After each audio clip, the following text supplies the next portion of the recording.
Nej, Hæslund, det staver forkert. Han har altid haft sindssygt meget energi. Nej, der er børnemandsbøj.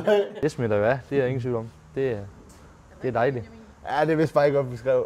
Det er tit, hvor folk de tyser på mig, for det er altid lidt højt råbende. Hvem er jeg fortjener mest at få sådan en? Det ved jeg sgu ikke, om der er nogen, der fortjener mest. Ja, vi fortjener det lige meget også. Jo, det tror jeg sgu, vi har. Vi har i hvert fald knoklet lige meget igennem hele uddannelsen. Vi har i hvert fald været lige passioneret igennem hele uddannelsen, det er der ingen tvivl om.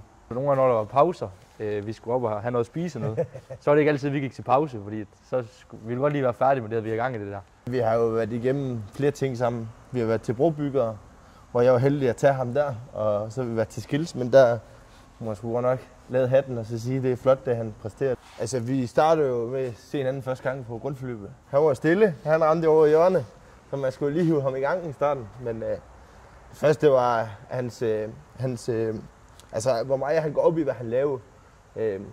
Det kan jeg godt lige se.